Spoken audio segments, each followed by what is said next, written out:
નમસ્કાર પશુપાલક મિત્રો. કામધેનુ યુનિવર્સિટી આયોજિત ઓનલાઈન પ્રશિક્ષણ કાર્યક્રમમાં આપ સૌનું હાર્દિક સ્વાગત છે. મિત્રો, પ્રવર્તમાન સદી છે એ 21મી સદી જ્ઞાનની સદી છે. આધુનિકીકરણના વાયુ વેગે થતા પ્રસારનો અત્યારે જીવનના પ્રત્યેક ક્ષેત્ર પર એક અનોખો પ્રભાવ છે. પ્રત્યેક ક્ષેત્રમાં સુધારણા અને નવીનીકરણની શક્યતાઓ કેવી છે એ તપાસવા માટે દરરોજ અલગ અલગ નવા નવા સંશોધનો છે એને અવકાશ અત્યારે મળતો જાય છે. એમ પશુપાલન ક્ષેત્રમાં પણ નવીનીકરણ અને આધુનિક સુધારણા થકી સમગ્ર દેશમાં અત્યારે પશુપાલનનો વ્યવસાય છે એને એક સ્વતંત્ર વ્યવસાય તરીકેની ઓળખ મળી છે. આજે ગામડામાં વસતો દરેક ખેડૂત છે એ સ્વાવલંબી બનવા પ્રયત્નશીલ છે અને સ્વાવલંબી બની પણ રહેલ છે. એટલે પશુપાલકો દ્વારા જે પશુપાલન વિષયમાં ઊંડો રસ દાખવેલ છે એના કારણે આજે ભારત દેશ છે એ વિશ્વભરમાં દૂધ ઉત્પાદનમાં પ્રથમ સ્થાન પર છે. પરંતુ પ્રથમ સ્થાન પર હોવા છતાં પણ પશુપાલકોને દૂધ ઉત્પાદનના વ્યવસાયમાંથી જે ફાયદો થવો જોઈએ એટલો ફાયદો છે એ પશુપાલકો લઈ શકતા નથી. એટલે જો પશુપાલન વ્યવસાયને ને વધારે નફાકારક બનાવવો હોય તો પશુપાલકોએ ફક્ત દૂધ વેચવાના બદલે જો દૂધનું મૂલ્યવર્ધન કરી એમાંથી આઈસ્ક્રીમ કે અન્ય ડેઝર્ટ કે અન્ય ઉત્પાદનો જેવા કે પેંડા, પનીર કે માવો વગેરે જે ઉત્પાદનો બનાવી અને મૂલ્યવર્ધન કરીને જો વેચાણ કરવામાં આવે તો વધારે અને સારું વળતર છે એ આમાંથી એ મેળવી શકે છે. તો આ વિષય પર વિસ્તૃત ચર્ચા કરવા માટે અને દૂધનું મૂલ્યવર્ધન કઈ રીતે કરી શકાય એ વિષય પર વિસ્તૃત વાત કરવા માટે આજે આપણે વિષય નિષ્ણાંત તરીકે આમંત્રિત કર્યા છે નિકુંજભાઈ વાછાણી સાહેબને. સાહેબ છે એ કામધેનુ યુનિવર્સિટી હેઠળની ડેરી સાયન્સ કોલેજ અમરેલી ખાતે મદદનીશ પ્રાધ્યાપક તરીકે કાર્યરત છે અને તેઓ ડેરી વિષયના નિષ્ણાંત છે. તો આપણે નિકુંજભાઈને વિનંતી કરીએ કે આપણા પશુપાલકોને આઈસ્ક્રીમ અને ફ્રોઝન ડેઝર્ટનું ઉત્પાદન અને તેના દ્વારા દૂધનું મૂલ્યવર્ધન એ વિષય પર વિસ્તૃત માર્ગદર્શન આપે. નિકુંજભાઈ. ખૂબ ખૂબ આભાર મેડમ આપનો. કામધેનુ યુનિવર્સિટી આયોજિત ઓનલાઈન પ્રશિક્ષણ કાર્યક્રમમાં તમામ પશુપાલક મિત્રોનું હાર્દિક સ્વાગત છે. આજનો આપણો વિષય છે આઈસ્ક્રીમ અને ફ્રોઝન ડેઝર્ટનું ઉત્પાદન અને તેના દ્વારા દૂધનું મૂલ્યવર્ધન. તો સૌથી પહેલો પ્રશ્ન એ આવે કે આઈસ્ક્રીમ અને ફ્રોઝન ડેઝર્ટ વચ્ચે તફાવત શું છે? આપણે રોજબરોજની જિંદગીમાં આઈસ્ક્રીમ અને ફ્રોઝન ડેઝર્ટનો ઉપયોગ અવારનવાર કરતા હોઈએ છીએ, પણ તેમની વચ્ચે તફાવત શું છે એના માટે લોકો અજાણ છે. ભારતમાં ખાદ્ય પદાર્થોના પ્રમાણનું નિયમન food safety standard authority of India દ્વારા કરવામાં આવે છે. તેમના મુજબ આઈસ્ક્રીમની બનાવટમાં ફેટ અને પ્રોટીનના સ્ત્રોત તરીકે દૂધ અને દૂધના ઉત્પાદનો જેવા કે માખણ, મલાઈ, પાવડરનો અન્ય પદાર્થો સાથે ઉપયોગ કરી શકાય છે. જ્યારે ફ્રોઝન ડેઝર્ટની બનાવટ માટે ફેટ અને પ્રોટીનના સ્ત્રોત તરીકે દૂધના ઘટકોની સાથે અથવા ફક્ત વેજીટેબલ ઓઇલ અને ફેટનો અન્ય પદાર્થો સાથે વપરાશ કરી શકાય છે. તો ભારતમાં ખાદ્ય પદાર્થોના પ્રમાણનું નિયમન food safety standard authority of India દ્વારા કરવામાં આવે છે. જે પ્રમાણે આઈસ્ક્રીમમાં 36% કરતાં વધારે ટોટલ સોલિડ્સ હોવા જોઈએ, તેમજ મધ્યમ ફેટ આઈસ્ક્રીમમાં 30% કરતાં વધારે ટોટલ સોલિડ્સ હોવા જોઈએ, તેમજ ઓછા ફેટ આઈસ્ક્રીમમાં 26% કરતાં વધારે ટોટલ સોલિડ્સ હોવા જોઈએ, તેમજ આઈસ્ક્રીમનું વજન પ્રતિ લિટર આઈસ્ક્રીમ 525 ગ્રામ કરતાં વધારે હોવું જોઈએ, તેમજ મધ્યમ ફેટ આઈસ્ક્રીમ અને ઓછા ફેટ આઈસ્ક્રીમનું વજન 475 ગ્રામ કરતાં વધારે હોવું જોઈએ. દૂધના ફેટ છે આઈસ્ક્રીમમાં 10% કરતાં વધારે હોવા જોઈએ. મધ્યમ ફેટ આઈસ્ક્રીમમાં ફેટ 2.5થી 10% હોવા જોઈએ, તેમજ ઓછા ફેટ આઈસ્ક્રીમના ફેટ 2.5 કરતાં ઓછા હોવા જોઈએ. તેમજ પ્રોટીન જે છે એ આઈસ્ક્રીમ, મધ્યમ ફેટ આઈસ્ક્રીમ તેમજ ઓછા ફેટ આઈસ્ક્રીમમાં 3.5% કરતાં વધારે હોવા જોઈએ. ફ્રોઝન ડેઝર્ટમાં ટોટલ સોલિડ જે છે 36% કરતાં વધારે હોવું જોઈએ. મધ્યમ ફેટ ફ્રોઝન ડેઝર્ટમાં ટોટલ સોલિડ 30% કરતાં વધારે હોવું જોઈએ, તેમજ ઓછા ફેટ ફ્રોઝન ડેઝર્ટમાં ટોટલ સોલિડ્સ 26% કરતાં વધારે હોવું જોઈએ. ફ્રોઝન ડેઝર્ટનું વજન પ્રતિ લિટર 525 ગ્રામ કરતાં વધારે હોવું જોઈએ, તેમજ મધ્યમ ફેટ ફ્રોઝન ડેઝર્ટ અને ઓછા ફેટ ફ્રોઝન ડેઝર્ટનું વજન પ્રતિ લિટર ફ્રોઝન ડેઝર્ટ 475 ગ્રામ કરતાં વધારે હોવું જોઈએ. ફ્રોઝન ડેઝર્ટમાં ટોટલ ફેટ 10% કરતાં વધારે હોવા જોઈએ, તેમજ મધ્યમ ફેટ ફ્રોઝન ડેઝર્ટના ફેટ 2.5થી 10% હોવા જોઈએ. ઓછા ફેટ ફ્રોઝન ડેઝર્ટના ફેટ 2.5% કરતાં ઓછા હોવા જોઈએ, તેમજ ટોટલ પ્રોટીન ફ્રોઝન ડેઝર્ટ, મધ્યમ ફેટ ફ્રોઝન ડેઝર્ટ અને ઓછા ફેટ ફ્રોઝન ડેઝર્ટમાં 3.5 કરતાં વધારે હોવા જોઈએ. હવે આઈસ્ક્રીમ અને ફ્રોઝન ડેઝર્ટમાં જુદા જુદા પદાર્થો અને ઘટકોનો ઉપયોગ કરવામાં આવે છે. તો ચાલો જોઈએ એની શું ઉપયોગિતા છે અને આ ઘટકો કયા કયા છે. તો સૌથી પહેલા ફેટ. આઈસ્ક્રીમની બનાવટમાં દૂધના ફેટ એ એવું ઘટક છે કે જે આઈસ્ક્રીમના સ્વાદની ગુણવત્તામાં વધારો કરે છે. આઈસ્ક્રીમની બનાવટમાં ફેટના સ્ત્રોત તરીકે દૂધ, દૂધની મલાઈ, માખણ, ઘટ કરેલું દૂધ, જેને કન્ડેન્સ મિલ્ક પણ કહેવામાં આવે છે, નો ઉપયોગ કરવામાં આવે છે. જ્યારે ફ્રોઝન ડેઝર્ટની બનાવટમાં ફેટના સ્ત્રોત તરીકે દૂધના ઉત્પાદનોની સાથે અથવા ફક્ત જેમનું ગલનબિંદુ 37 ડિગ્રી તાપમાન કરતાં વધારે ન હોય તેવા વેજીટેબલ ઓઇલ અને ફેટનો વપરાશ કરવામાં આવે છે. સોલિડ નોટ ફેટ એસએનએફ ના સ્ત્રોત તરીકે દૂધનો પાવડર, કન્ડેન્સ મિલ્કનો ઉપયોગ કરવામાં આવે છે, જે આઈસ્ક્રીમની સ્વાદિષ્ટતા વધારવામાં મદદ કરે છે તેમજ આઈસ્ક્રીમ મિક્સની ઘટતા વધારે છે. મીઠાશ માટે ખાંડ તથા અન્ય મીઠા પદાર્થો જેવા કે ડેક્સ્ટ્રોઝ, ફ્રુક્ટોઝ, માલ્ટોડેક્સ્ટ્રીનનો પણ ઉપયોગ કરી શકાય છે. મીઠાશ માટેના પદાર્થો આઈસ્ક્રીમમાં મીઠાશ લાવે છે તેમજ આઈસ્ક્રીમના સ્વાદને વધારે છે. તેમજ આઈસ્ક્રીમમાં સ્ટેબિલાઇઝર અને ઇમલ્સિફાયર જેવા કે સોડિયમ આલ્જિનેટ, કાર્બોક્સી મિથાઇલ સેલ્યુલોઝ અને કેરાજીનનો પણ ઉપયોગ કરી શકાય છે. સ્ટેબિલાઇઝર અને ઇમલ્સિફાયર આઈસ્ક્રીમ મિક્સની ઘટતા વધારે છે, આઈસ્ક્રીમની પીગળવાની ગતિને ધીમી કરે છે, આઈસ્ક્રીમ બનાવવાની પ્રક્રિયા દરમિયાન હવાને આઈસ્ક્રીમમાં સમાવવા મદદ કરે છે, તેમજ એજિંગ પ્રક્રિયા માટેનો સમય ઘટાડે છે. તો ચાલો જોઈએ હવે આઈસ્ક્રીમ અને ફ્રોઝન ડેઝર્ટ બનાવવાની પ્રક્રિયા શું છે.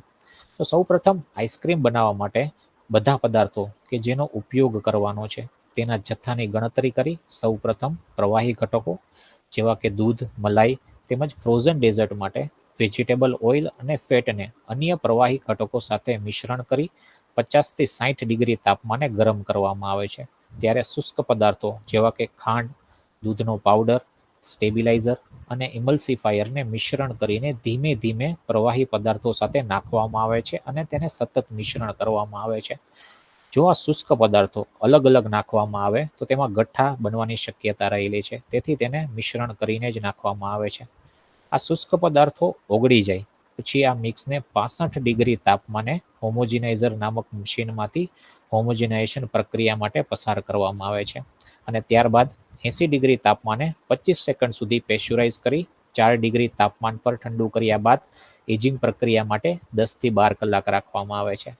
ત્યારબાદ આઈસ્ક્રીમ મિક્સમાં કલર અને ફ્લેવર મિશ્રણ કર્યા બાદ આઈસ્ક્રીમ મિક્સને આઈસ્ક્રીમ ફ્રીઝર દ્વારા આઈસ્ક્રીમ બનાવીને કપ અથવા મોટા પેકમાં પેક કર્યા બાદ આઈસ્ક્રીમને હાર્ડનિંગ માટે -18 થી -25 ડિગ્રી તાપમાને રાખવામાં આવે છે. આઈસ્ક્રીમનું તાપમાન જ્યારે -18 થી -25 ડિગ્રી આવી જાય ત્યારબાદ તેને બજારમાં વેચાણ માટે મોકલી શકાય છે. હવે આઈસ્ક્રીમમાં બનાવવા કરાતી જુદી જુદી પ્રક્રિયાઓ કઈ છે અને તેનું મહત્વ શું છે. તો આઈસ્ક્રીમ બનાવવા હોમોજેનાઇઝેશન, પેસ્ચ્યુરાઇઝેશન, એજિંગ અને હાર્ડનિંગ જેવી પ્રક્રિયાઓ કરવામાં આવે છે. તો હોમોજેનાઇઝર માટે જ્યારે પ્રવાહી અને શુષ્ક પદાર્થો ઓગળી જાય ત્યારે તેને આઈસ્ક્રીમ મિક્સને 65 ડિગ્રી તાપમાને હોમોજેનાઇઝર નામક મશીનમાંથી હોમોજેનાઇઝેશન પ્રક્રિયા માટે પસાર કરવામાં આવે છે, જે આઈસ્ક્રીમ મિક્સમાં રહેલા ફેટના મોટા કણને નાના અને એકસરખા કણમાં રૂપાંતરિત કરે છે, જેથી આઈસ્ક્રીમ આપણને ખાવામાં એકસરખો લાગતો હોય છે. પેસ્ચ્યુરાઇઝેશન માટે આઈસ્ક્રીમ મિક્સને 80 ડિગ્રી તાપમાને 25 સેકન્ડ સુધી ગરમ કરવામાં આવે છે, જેથી આઈસ્ક્રીમ મિક્સને જંતુમુક્ત કરી શકાય તેમજ આઈસ્ક્રીમ ખાવામાં લાંબો સમય સુધી રાખી શકાય. લોકોના સ્વાસ્થ્યને ધ્યાને લેતા પેસ્ચ્યુરાઇઝેશન એ ખૂબ જ જરૂરી પ્રક્રિયા છે. એજિંગ માટે આઈસ્ક્રીમ મિક્સને પેસ્ચ્યુરાઇઝેશન કર્યા બાદ 4 ડિગ્રી તાપમાને ઠંડુ કરી અને એજિંગ ટેન્કમાં 10 થી 12 કલાક માટે રાખવામાં આવે છે. એજિંગ પ્રક્રિયાએ આઈસ્ક્રીમ મિક્સની ઘટતા વધારે છે તેમજ આઈસ્ક્રીમમાં હવા સમાવવાની ક્ષમતાને વધારે છે. હાર્ડનિંગ. તો આઈસ્ક્રીમ જ્યારે મશીનમાંથી બહાર નીકળે છે ત્યારે તેનું તાપમાન -4 થી -6 ડિગ્રી જેટલું હોય છે. ત્યારે આઈસ્ક્રીમ મિક્સમાં રહેલા પાણીના કણો મહદઅંશે બરફના કણમાં રૂપાંતરિત થયેલા હોય છે. જ્યારે બાકી રહેલા પાણીના કણને બરફના કણમાં રૂપાંતરિત કરવા માટે તેમજ આઈસ્ક્રીમને તેનો આકાર પકડી રાખવા માટે હાર્ડનિંગ માટે -18 થી -25 ડિગ્રી તાપમાને હાર્ડનિંગ રૂમમાં રાખવામાં આવે છે. જો આઈસ્ક્રીમનું હાર્ડનિંગ કરવામાં ન આવે તો આઈસ્ક્રીમ ઢીલો પડી શકે છે અને તેનો આકાર વિખેરાઈ શકે છે. આઈસ્ક્રીમ બનાવવા માટે કયા કયા નો ઉપયોગ કરવામાં આવે છે. તો આઈસ્ક્રીમ બનાવવા માટે batch freezer, continuous freezer, ice cream કોઠી તથા કેન્ડી તથા કુલ્ફી બનાવવા માટેનું મશીનનો ઉપયોગ કરવામાં આવે છે. નાના પાયે ઉત્પાદન કરતી કંપનીઓ બેચ ફ્રીઝર અને આઈસ્ક્રીમ કોઠીનો ઉપયોગ કરતા હોય છે, જ્યારે મોટા પાયે ઉત્પાદન કરતી કંપનીઓ કન્ટિન્યુઅસ ફ્રીઝરનો ઉપયોગ કરતા હોય છે. તેમજ હાલ બજારમાં ઘરે આઈસ્ક્રીમ બનાવી શકાય તેવા નાની ક્ષમતાના સરળતાથી વાપરી શકાય તેવા મશીનો અને પદાર્થો ખૂબ જ નજીવી કિંમતે ઉપલબ્ધ છે, જેનો ઉપયોગ કરીને ગૃહિણીઓ ઘરે પણ આઈસ્ક્રીમ સરળતાથી બનાવી શકે છે. આપ જે સ્ક્રીનમાં જે મશીન જોવો છો એ ઘરે આઈસ્ક્રીમ બનાવી શકાય તેવા નાની ક્ષમતાના મશીનો છે. બેચ ફ્રીઝરમાં આઈસ્ક્રીમ બનાવવા માટે સૌપ્રથમ મશીનની ક્ષમતા મુજબ આઈસ્ક્રીમ મિક્સને મશીનમાં ભરવામાં આવે છે. ત્યારબાદ આઈસ્ક્રીમ બનાવીને આઈસ્ક્રીમ બહાર કાઢ્યા બાદ મશીનની સફાઈ કરી અને ફરી પાછો નવો લોટ બનાવવા માટે ફરી પાછું આઈસ્ક્રીમ મિક્સ નાખવામાં આવે છે. જ્યારે કન્ટિન્યુઅસ ફ્રીઝરમાં આઈસ્ક્રીમનું ઉત્પાદન સતત અને ઝડપથી થતું રહે છે. કોઠી આઈસ્ક્રીમમાં બરફ અને મીઠાનો ઉપયોગ કરીને આઈસ્ક્રીમને જમાવવામાં આવે છે. આ બેરલની આજુબાજુ જે રહેલી જગ્યા છે તેમાં મીઠા અને બરફના મિક્સરને નાખવામાં આવે છે, જે તાપમાન ખૂબ જ નીચું લાવે છે, જેથી આઈસ્ક્રીમ જામી જાય છે. Candy making machine. તો કેન્ડી અને કુલ્ફી બનાવવા માટે કેન્ડી અને કુલ્ફીના મિક્સને તેના બીબામાં નાખી અને આ બીબાને કેન્ડી મશીનમાં મૂકવામાં આવે છે, જેમાં ઓછા તાપમાનવાળું પ્રવાહી રહેલું હોય છે, જેનું તાપમાન -20 થી -25 ડિગ્રી જેટલું હોય છે, જેથી કેન્ડી સરળતાથી જામી જતી હોય છે. અને કેન્ડી જામ્યા બાદ તેને બીબામાંથી કાઢી અને તેના પેકિંગ મટીરિયલમાં પેક કરવામાં આવે છે. હવે આઈસ્ક્રીમમાં ઓવરરન એટલે શું? તો આઈસ્ક્રીમનો વજન પ્રતિ લિટર આઈસ્ક્રીમ એ પણ એક મહત્વનું પરિમાણ છે. Food safety standard authority of ઇન્ડિયાના પરિમાણ મુજબ 1 લિટર આઈસ્ક્રીમનું વજન 525 ગ્રામ કરતાં વધારે હોવું જોઈએ. તેમજ મધ્યમ ફેટ અને ઓછા ફેટ આઈસ્ક્રીમનું વજન પ્રતિ લિટર આઈસ્ક્રીમ 475 ગ્રામ કરતાં વધારે હોવું જોઈએ. આ વજન મુજબ આઈસ્ક્રીમમાં હવાનો ભાગ રાખી શકાય છે, જેને ટેકનિકલ ભાષામાં ઓવરરન કહેવામાં આવે છે. આ હવાના ભાગને લીધે આઈસ્ક્રીમ આપણને વજનમાં હલકો લાગતો હોય છે. તો આઈસ્ક્રીમ ભરવા માટે કયા કયા પેકેજિંગ મટીરિયલ નો ઉપયોગ કરવામાં આવે છે?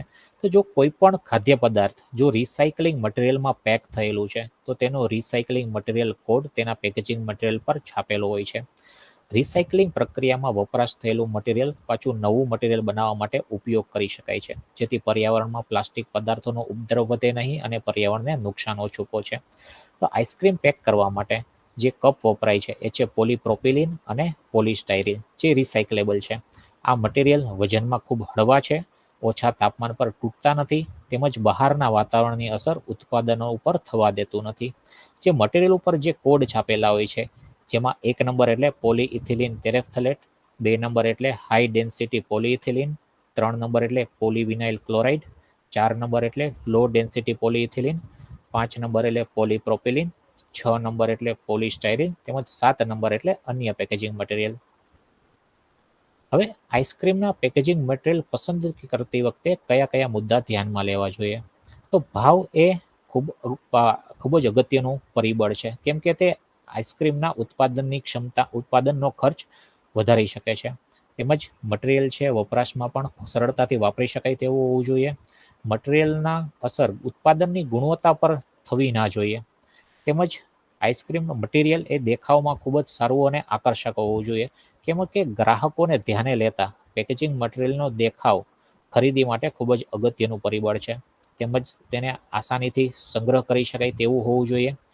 તેમજ food safety standard authority of ઇન્ડિયાના નિયમ મુજબ અમુક માહિતી તેના પેકેજિંગ મટીરિયલ પર છાપવાની રહેતી હોય છે, તો આ માહિતી પણ સરળતાથી છાપી શકાય તેવું હોવું જોઈએ. તેમજ બહારના વાતાવરણની અસર ઉત્પાદનો ઉપર ના થાય એ રીતે રક્ષણ કરવાની ક્ષમતા પણ એની હોવી જોઈએ. આઈસ્ક્રીમ ભરવા માટે જે પેકેજિંગ મટીરિયલ વપરાય છે એની ઉપર કઈ કઈ માહિતી છાપવામાં આવે છે અને તેની જરૂરિયાત શું છે? તો પેકેજિંગ મટીરિયલ પર ઉત્પાદન બનાવનાર કંપનીનું નામ અને સરનામું આપેલું હોય છે, જેથી ગ્રાહકો તેમની જરૂરિયાત મુજબ કંપનીની ઉત્પાદનોની ખરીદી કરી શકે. તેમજ ઉત્પાદનનું નામ અને તેનો પ્રકાર પણ આપેલો હોય છે, જેમ કે ઓછા ફેટ આઈસ્ક્રીમ, મધ્યમ fat ice cream, sugar free ice cream. તો ડાયાબિટીસ ધરાવતા વ્યક્તિઓ માટે શુગર ફ્રી આઈસ્ક્રીમ બનાવવામાં આવે છે, જેમાં લોહીની શર્કરાને ઓછી અસર કરે તેવા ગળ્યા પદાર્થોનો ઉપયોગ કરી અને આઈસ્ક્રીમ બનાવવામાં આવે છે, જેથી આઈસ્ક્રીમ છે એ સ્વાદમાં ગળ્યો લાગે છે અને ડાયાબિટીસ ધરાવતા વ્યક્તિઓ આઈસ્ક્રીમના સ્વાદની મજા માણી શકે. પરંતુ ડાયાબિટીસ ધરાવતા વ્યક્તિઓએ આઈસ્ક્રીમ પોષણ સંબંધિત માહિતી પેકના વજન પ્રમાણે જોઈને જ ખાવી જોઈએ. તેમજ વપરાયેલા પદાર્થોના નામ પણ આપેલા હોય છે, જેમ કે ફેટ કયા ઉપયોગમાં લેવાયેલા છે, દૂધ ફેટ અથવા વેજીટેબલ ફેટ અને ઓઇલ, મીઠાશ માટે કયા કયા પદાર્થો ઉપયોગમાં લેવાયેલા છે, સ્ટેબિલાઇઝર અને ઇમલ્સિફાયર કયા કયા ઉપયોગમાં લેવાયેલા છે, તે તમામ પદાર્થોના નામ પણ આપેલા હોય છે. તેમજ પેકિંગ તારીખ અને એક્સપાયરી તારીખ પણ આપેલી હોય છે, જેથી ગ્રાહકો એક્સપાયરી તારીખ સુધીમાં એ ઉત્પાદનોનો ઉપયોગ કરી લેતા હોય છે. તેમજ પોષણ સંબંધિત પણ માહિતી પણ આપેલી હોય છે, જે દર્શાવે છે કે તેમાં ફેટ, કાર્બોહાઈડ્રેટ, પ્રોટીનનું પ્રમાણ કેટલું રહેલું છે. તેમજ FSSAI food safety standard authority of ઇન્ડિયાનો લાયસન્સ નંબર પણ લખેલો હોય છે. તેમજ ગ્રાહક મદદ નંબર પણ આપેલો હોય છે, જેથી ગ્રાહકો જેનો ઉપયોગ ગ્રાહકો ઉત્પાદન વિશેની માહિતી મેળવવા માટે તેમજ જો કોઈ ફરિયાદ કરવી હોય તો તેના માટે પણ આ નંબરનો ઉપયોગ કરી શકે છે. તેમજ ઉત્પાદન પર બેચ નંબર આપેલો હોય છે, જે જણાવે છે કે આઈસ્ક્રીમ કયા દિવસે કયા પ્લાન્ટ ઉપર અને કયા મશીનમાંથી બનેલું છે, તેમજ બજારમાં કે એને કઈ કઈ જગ્યાએ વેચાણ માટે મોકલવામાં આવેલ છે તેની માહિતી મેળવી શકાય છે, જેથી કોઈ ફરિયાદ હોય તો એનું નિવારણ સરળતાથી કરી શકાય. તેમજ વજન તથા ભાવ પણ આપેલો હોય છે, જેથી ગ્રાહકો જુદી જુદી કંપનીઓના વજન તથા ભાવની સરખામણી કરી શકે. ઉત્પાદનને સંગ્રહ કરવા માટેનું તાપમાન પણ આપેલું હોય છે. તો આ ઉત્પાદનને સંગ્રહ કરવા માટેનું તાપમાન એ ખૂબ જ અગત્યનું પરિબળ છે. જો આ ઉત્પાદનને સંગ્રહ કરવા માટેના તાપમાન પ્રમાણે રાખવામાં ન આવે તો તેનું ક્વોલિટી એ ખરાબ થઈ શકે છે. તેમજ અન્ય જરૂરી માહિતી ઉત્પાદન મુજબ food safety standard authority of ઇન્ડિયાના નિયમ મુજબ છાપવામાં આવે છે, જેથી ગ્રાહકો ઉત્પાદન અને ઉત્પાદનકર્તા વિશેની માહિતી પોતાની જરૂરિયાત મુજબ જાણી શકે અને એમને ખરીદી કરવામાં સરળતા રહે. આઈસ્ક્રીમ તથા અન્ય ખાદ્ય પદાર્થો ખરીદતી વખતે કઈ કઈ બાબતો ધ્યાનમાં લેવી જોઈએ? તો આઈસ્ક્રીમ તથા કોઈ પણ ખાદ્ય પદાર્થ ખરીદતી પહેલા સૌથી પહેલા તો એક્સપાયરી તારીખ જોઈ લેવી જોઈએ. એક્સપાયરી તારીખ એટલે આ તારીખ પછી ખાદ્ય ખોરાક ખાવા માટે અસુરક્ષિત છે, તેમજ તેનું વેચાણ કરી શકાય નહીં. લોકોના સ્વાસ્થ્યને ધ્યાને લેતા એક્સપાયરી ડેટ પછી ખોરાક ખાવો એ ખૂબ જ હાનિકારક છે. તેમજ પેકેજ ખોલ્યા પછી કેટલા સમયગાળામાં તેનો વપરાશ કરી લેવો જોઈએ તે પણ આપેલું હોય છે. મોટા ગ્રાહકો આ બાબતથી અજાણ છે. તેઓ એ જ માનતા હોય છે કે પેકેજ ખોલ્યા પછી પણ ઉત્પાદનને એક્સપાયરી તારીખ સુધી ઉપયોગ કરી શકાય છે, પરંતુ એવું નથી હોતું. પેકેજ ખોલ્યા પછી તેનો કેટલા સમયગાળામાં તેનો ઉપયોગ કરવો એ ઉત્પાદન પ્રમાણે તેના પેકેજિંગ મટીરિયલ પર તેનો સમય આપેલો હોય છે, તેને પણ ધ્યાને લેવો જોઈએ. તેમજ વપરાયેલા પદાર્થો પણ જોઈ લેવા જોઈએ, કેમ કે અમુક લોકોને કોઈ પદાર્થની એલર્જી હોઈ શકે છે. જેમ કે દૂધમાં નૈસર્ગિક રીતે રહેલી ખાંડ લેક્ટોઝ અમુક લોકો પચાવી શકતા નથી, તેથી આ લોકોએ આ પણ ધ્યાન રાખવું જોઈએ. તેમજ પોષણ સંબંધિત માહિતી પણ ધ્યાને લેવી જોઈએ, કેમ કે પોષણ સંબંધિત માહિતી તમને બતાવે છે કે ઉત્પાદનના વજન પ્રમાણે તેમાંથી કેટલી ઉર્જા મળે છે, જેથી સ્વાસ્થ્યને ધ્યાને લેતા લોકો જાણી શકે. તેમજ ભાવ પણ જોવા જોઈએ, કેમ કે કંપની પ્રમાણે જુદી જુદી કંપનીના ભાવ જુદા જુદા હોય છે. આઈસ્ક્રીમના ભાવ માટે ઘણા બધા પરિબળો જવાબદાર છે, જેમ કે પદાર્થો કયા ઉપયોગમાં લેવાયેલા છે, જેમ કે દૂધના ફેટ ઉપયોગમાં લેવાયેલ છે અથવા વેજીટેબલ ફેટ ઉપયોગમાં લેવાયેલ છે. તેમજ કલર અને ફ્લેવર કયો ઉપયોગમાં લેવાયેલ છે, નેચરલ, આઇડેન્ટિકલ એટલે કુદરતી જેવો અથવા કૃત્રિમ. પછી આઈસ્ક્રીમમાં રહેલા હવાનું પ્રમાણ, મીઠાશ માટે ઉપયોગમાં લેવાયેલા પદાર્થો, તેમજ જુદી જુદી કંપનીઓ પોતાની નીતિ અને બજારના પ્રકાર મુજબ આઈસ્ક્રીમના ભાવ નક્કી કરતી હોય છે. તેમજ આઈસ્ક્રીમના ભાવ અત્યારે જુદી જુદી કંપની પ્રમાણે 150 રૂપિયાથી લઈને 300-400 રૂપિયા સુધીના મળતા હોય છે, જેથી પશુપાલકો તેમની પાસે રહેલા વધારાના દૂધનો ઉપયોગ આઈસ્ક્રીમ જેવી ઉત્પાદનો બનાવી અને તેમનો વધારે નફો મેળવી શકે છે અને તેનું મૂલ્યવર્ધન કરી શકે છે. આભાર. આશા રાખું છું આ માહિતી તમને ખૂબ જ ઉપયોગી નીવડશે અને તેમનો સારી રીતના ઉપયોગ કરી શકશો. ધન્યવાદ સર.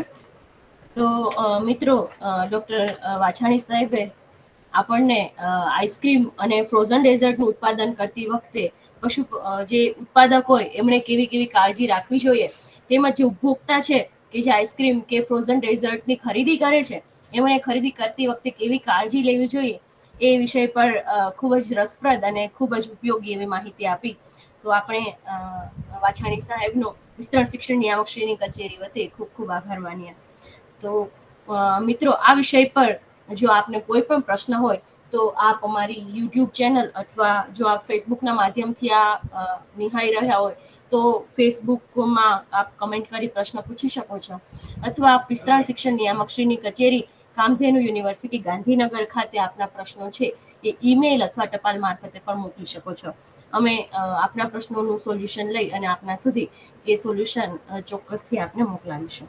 તો મિત્રો, આજની ચર્ચા આપણે અહીં સમાપ્ત કરીશું. ફરી આવતા શુક્રવારે એક નવા વિષય, એક નવા વક્તા અને નવી માહિતી સાથે ફરી મળીશું. ત્યાં સુધી રજા આપશો. આભાર. આભાર Vachhani sir. Thank you ma'am.